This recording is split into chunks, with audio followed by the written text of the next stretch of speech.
से पढ़कर निकल के हम इस पोजीशन पे हैं, लेकिन कहीं न कहीं सरकारी विद्यालयों के अंदर हम लोगों ने कहीं न कहीं ध्यान नहीं रखा। इस वजह से सरकारी विद्यालयों की व्यवस्था बिगड़ी और सरकारी विद्यालयों का नामांकन घटा है।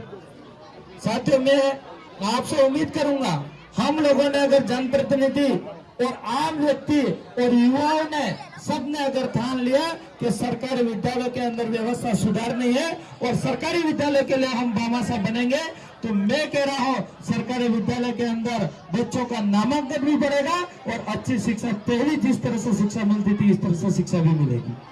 साथियों, आज हम लोग कई सारे जनप्रतिनिधि रहते हैं, ये सिर्फ एक टीचरों पर कमी निकालते हैं, लेकिन मैं कहना चाह रहा हूं जिस विद्यालय के अंदर जो बिल्डिंग है उस बिल्डिंग में बच्चे बैठने वाले और पढ़ाने वाला टीचर है, अगर वही सुरक्षित नहीं है तो वो शिक्षा हमारी कैसे सुरक्षित होगी। इसलिए हम लोगों को ध्यान देना होगा, चाहे वो वार्ड पंच हो, चाहे सरपंच हो, चाहे प्रधान हो और मेरे जैसा एमएलए हो, उन्हीं को भी इस सरकारी विद्यालयों की ओर ध्यान देना पड़ेगा, तब जाके व्यवस्था सुधर सकती है, अन्यथा नहीं सुधर सकती है। रही बात आप सबने मेरे को जिम्मेदारी दी आसपुर विधानसभा की, तो मैं यहाँ की आपकी आवाज को लेकर विधानसभा जयपुर के अंदर रखूंगा और ये एक उदाहरण सदन के अंदर भी मैं रखूंगा जो हमारा आसपुर विधानसभा के अंदर हमने करके दिखाया। इसलिए आप सभी को मैं निवेदन करना चाहूंगा कि आपको जितनी भी हो सके इतनी मदद करो, चाहे 100 रुपया हो, चाहे 200 रुपया, चाहे 500 हो, चाहे 1000 हो, चाहे 1 रुपया की मदद करो, लेकिन उन बच्चों को भविष्य के लिए मदद करो। इसलिए मैं ज्यादा बातें नहीं करके मेरी बात को यही विराम करूंगा। आप सबने ध्यान से सुना, इसके लिए खूब खूब धन्यवाद। और एक छोटा सा उदाहरण बताना चाहूंगा, शिक्षा कितनी महत्वपूर्ण है। मैं खुद मेरा एक अनुभव बता रहा हूं। शिक्षा, मैं अभी कुछ समय पहले पुणे के अंदर गया था। अरे बच्चा बैठ जाओ एक बार, जगदीश जी। अरे पढ़ो, एक मिनट के लिए रुको, आप 1 मिनट के लिए रुक जाओ। मैं एक खाली उदाहरण देना चाहूंगा, जो मेरा अनुभव है वो बताना चाहूंगा।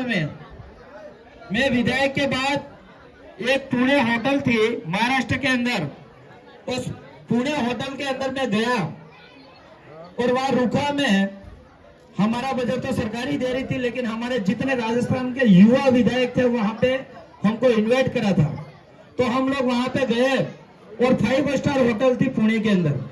इस होटल के अंदर जाके मैंने देखा और वहां पे वेटर थे। मैंने मजाक में उस वेटर को पूछा कि आपकी सैलरी कितनी है, तो उस वेटर ने मुझे बताया कि मेरी सैलरी 60 से 70 हजार रुपये। मैंने कहा यार 60 से 70 हजार रुपये सैलरी कैसे हो सकती है, हमारे यहाँ राजस्थान के अंदर 3rd ग्रेड टीचर है उसकी इतनी सैलरी नहीं होती, आपके कैसे, मुझे विश्वास नहीं है।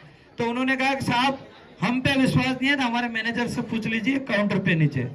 जब सुबह मॉर्निंग में मैं काउंटर पे पहुंचा तो वहां पे मैंने उस मैनेजर से पूछा कि एक वेटर आपका बता रहा था कि 60-70 हजार रुपये सैलरी है मेरी, तो है कि नहीं। तो उस वेटर ने बताया कि साहब ये 60-70 हजार वाले ही नहीं, 1 लाख से ऊपर वाले भी वेटर हैं। तो मैंने कहा ऐसा क्या है भाई इस वेटरों के अंदर।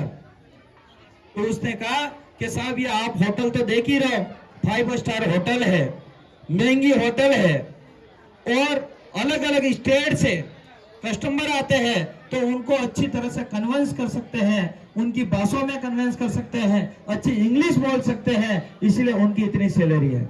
उसी समय मेरा दिमाग खुल गया और मैंने सोचा कि हमारे बच्चे अच्छे पढ़ा लेंगे, सरकारी नौकरी लगे या नहीं लगे, लेकिन अगर अच्छी शिक्षा होगी तो इस दुनिया में किसी भी कोने पे जाके अच्छा सा अच्छा पैसा कमा के ला सकते हैं।